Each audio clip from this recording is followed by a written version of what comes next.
IP limit मतलब इतना कुछ आपको, मतलब इससे भी कहीं ज़्यादा सर्विसेज इसके अंदर आपको मिलेगी। ठीक है, मतलब आप through the cloud, through the AWS, ये आप मान के चलो कि आपका AWS सर्वर है। ठीक है, AWS server and free of backup. ठीक है, कोई डर नहीं।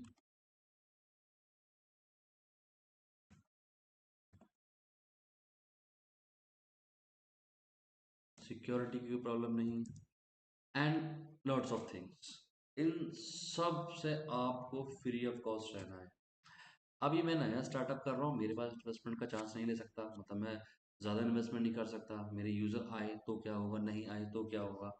अभी मान के चलो कि इसी इसी वाले में अगर मान के चलो कि भाई अभी मेरे कस्टमर यूज़र नहीं आए, मैंने ये जो सर्वर तैयार किया था कि वो मेरा था सर्वर था कि मेरे 1 CR के करीब अगर कस्टमर आते हैं फर्स्ट, अगर इन केस, तो ये सर्वर उसके लिए कैपेबल था। अभी मान के चलिए आपके कस्टमर आ गए 10 CR, तो आप क्या करोगे? तो बैठ गया, डाउन, ज़ीरो। ये तो बोल जाएगा खत्म, टाटा बाय बाय। तो क्या करोगे? तो इसकी जगह पे नया सेटअप लगाना पड़ेगा। और इट्स नॉट फिजिबल कि आप एक दिन में पूरा सेटअप लगा सको या घंटों में सेटअप लगा सको। इवन आप मिनटों में आप सेटअप नहीं कर सकते। ठीक है, मिनट नहीं, घंटे नहीं, कम से कम आपको हफ्ता 10 दिन आपको हार्डवेयर रिक्वायरमेंट लेना पड़ेगा। सेम आपको कॉन्फ़िगर कराना पड़ेगा, एक केबिन बनाना पड़ेगा, एक IT पर्सन पूरे दिन उस पर देगा। Then after you can get the all things. But मैं आता हूँ AWS पर। क्या करना है? कुछ नहीं करना, सीधा फंडा। भाई आज आपने मान के चलिए कि आपने 1 TB का स्पेस लिया था, कल को ये फुल हो गया, नो इशू, इसको इंक्रीज कर देते हैं, इसको 10 TB कर देते हैं। हो जाएगा, हो जाएगा। कितने मिनट में? मोर देन मोर देन मोर 10 मिनट्स। ठीक है, हद मार के 10 मिनट के अंदर मेरा स्पेस बढ़ जाएगा।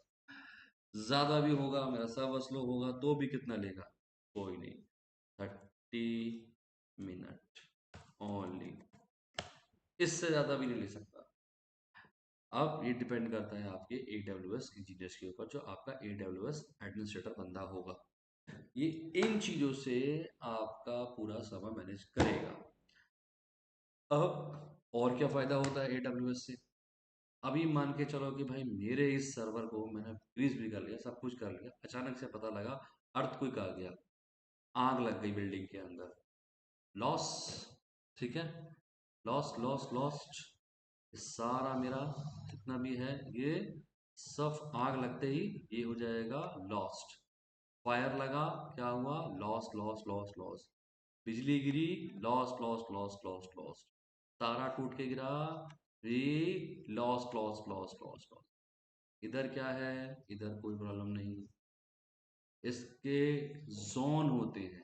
AWS क्या करता है? AWS के एक नहीं, कम से कम पैन इंडिया तो दो, और वर्ल्ड में काफ़ी जगह पर इनके सर्विसेज लगे हुए हैं।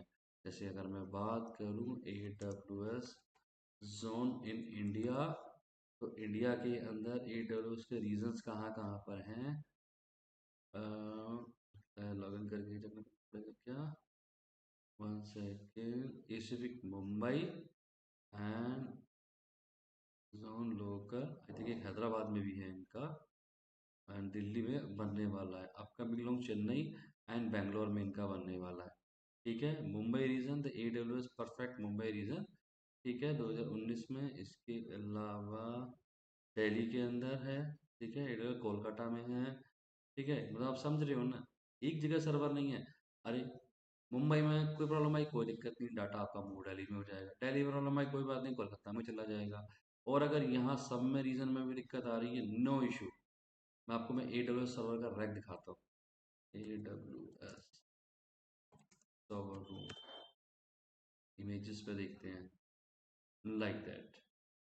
क्या लगता है कि क्या आप इतना बड़ा सर्वर रूम आपको बनाना पड़े तो कितने रुपए बाय करने पड़ेंगे भाई?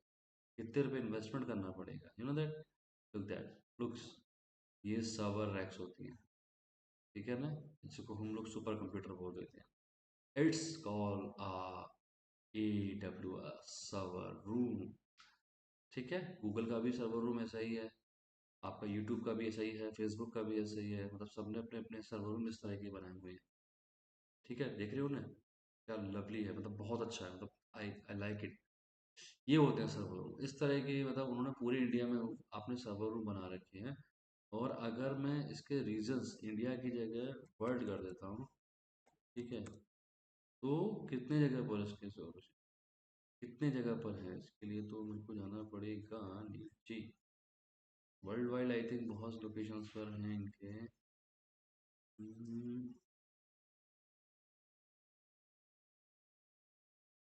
Let's see, sorry, region available. देखो, ये देख रहे हो, ये जो रेड, ये ग्रीन ग्रीन करके जो डॉट बन रहे हैं ना, देखो बहुत सिंपल है पहचानना। ये ग्रीन डॉट जो दिख रहे हैं ना, ये यहाँ पर एक्चुअल में इनका ये है, सर्वर है AWS का। और जो रेड वाला है ना, ये अपकमिंग है, मतलब आने वाले टाइम में जल्दी डेवलपमेंट होने वाला है। ठीक है, ये आई थिंक आप अगर देखोगे तो मिडल ईस्ट, अगर मैं इसको साउथ अफ्रीका में जाता हूँ तो देखो साउथ अफ्रीका में एक है। ठीक है, यूरोप में जाता हूँ तो देखो यूरोप में कितने सारे हैं, एक, ठीक है, दो, तीन, चार, पाँच, छः, सात। ठीक है, अगर मैं अपने मिडल ईस्ट में जाता हूँ तो यहाँ पर दो हैं। ठीक है, अरे अपने पड़ोसी देश में देख लेते हैं कि क्या हमारे पड़ोसी देश में है। रुको एक सेकेंड, कहाँ गया, एशिया, एसिफिक, एशियन एस पैसिफिक। अरे हमारा पड़ोसी तो नंगा है साला, क्योंकि उसके पास अभी भी नहीं है। अपना मुंबई में है, अपना हैदराबाद में है, वही देखो चाइना के अंदर है। ठीक है, बट अफगानिस्तान पाकिस्तान के अंदर नहीं है। बट डरने का टेंशन नहीं, अपना डाटा अपने पास ही रहता है। ठीक है, और डाटा सिक्योरिटी की पूरी गारंटी होती है AWS के पास में, इस बात को भी आप समझे। ठीक है, तो इतना कुछ आपको मिलता है AWS के अंदर। अभी क्या रहता है ना कि देखो, जब आप सर्वर बनाते हो, ठीक है, जब आप सर्वर बनाते हो तो आपको हर उसके लिए IP की रिक्वायरमेंट रहती है। ठीक है, IP, ठीक है, और स्टैटिक IP रिक्वायरमेंट रहती है। स्टैटिक IP रहता है ना, उससे ही आप अपने सर्वर को एक्सेस करते हो। जैसे फॉर एग्जांपल, अगर मैं अपना IP सर्च करूँ तो मेरा IP क्या है। ठीक है, मतलब आप सीधा डालिएगा व्हाट इज़ माई IP। ठीक है, आपको ऐसे करके मिल जाएगा। ठीक है, इमेजेस आएगी व्हाट इज़ माई IP करके। ठीक है, आई एम नॉट श्योर कि हाँ मेरा नीचे आ दिखा है यहाँ पे, यहाँ पे देख रहे हो ना, ये व्हाट इज़ माई IP करके आ रहा है। तो इस तरह से आपको IP मिलते हैं। ये तो हालांकि IPv6 मेरा यूज़ हो रहा है, बट IPv4 यूज़ करते हैं टू एक्सेस द सिस्टम। उनमें हमको कॉन्फ़िगर करना पड़ता है। कुछ जगह पर आपको आपके जो आपके IPS ISP होते हैं वो आपको IP प्रोवाइड कराते हैं, जो स्टैटिक IP होते हैं। यहाँ पर अमेज़न आपको आपका खुद का एक IP प्रोवाइड कराएगा। ठीक है, स्टैटिक IP होगा, जो वन टाइम आप जब लेंगे तो आप उस IP के थ्रू अपना मशीन को कहीं से भी एक्सेस कर सकते हैं वर्ल्ड वाइड। ठीक है, आप इसके अंदर रिस्ट्रिक्शन लगा सकते हैं, यूज़र ने पासवर्ड लगा सकते हैं, दोनों के अंदर आप पासवर्ड वगैरह तो लगा सकते हैं। बट अगर ग्लोबली अगर ये, अगर कहीं से ये फेल होता है, पावर की वजह से, बैकअप की वजह से, सब कुछ, मतलब इसमें आपको UPS भी लगाना पड़ेगा। मुझे UPS तो लिखा ही नहीं, आपको UPS भी लेना पड़ेगा, सब कुछ लेना पड़ेगा। मतलब ओवरऑल मैं बात करूँ, फिटमेंट चार्जेस, लाइट चार्जेस, सब कुछ लगाने के बाद आपको बहुत हैवी कॉस्ट आने वाला है ये। ठीक है, वहीं पर ये 10 LP तो मैंने बहुत कम लिखा है, ये आपको कॉस्ट लगभग, अगर मैं सर्वर की बात करूँ तो कम से कम 25 LP जाएगा। ठीक है, क्योंकि बहुत कुछ है ना, आपको पर्सन से लेकर सब कुछ है। ठीक है, तो यहाँ पर आपको AWS हेल्प करने वाला है। AWS रहेगा तो आप वहाँ पर कुछ भी कर सकते हैं, आपके पास में कोई लिमिटेड नहीं है। आपको जितने IP चाहिए आप उतने IP बाय कर सकते हैं, आपको सिक्योरिटी लेवल पर चाहिए। सेकंड, इसके अंदर क्या रहता है ना, जैसे आपने सर्वर बना लिया, ठीक है, सर्वर में यूज़र क्रिएट कर लिया। ठीक है, हर सर्वर को हर यूज़र के पास में वहाँ पे भी आप एक्सेस दे सकते हो जितने आपको एक्सेस देने हैं। लाइक अगर 10 यूज़र आपने क्रिएट कर दिया तो 10 यूज़र अपना अपना अलग अलग अकाउंट में एक्सेस कर सकते हैं। बट सिक्योरिटी को लेकर थोड़ा सा डाउट रहता है, इंटरनल सिक्योरिटी को लेकर। पर AWS के अंदर ऐसा कुछ नहीं है। AWS के अंदर आप IAMA यूज़र करके आप लगभग जितने चाहे उतने यूज़र क्रिएट कर सकते हो और उनको लिमिटेड एक्सेस दे सकते हो। जैसे मान के चलिए कि किसी को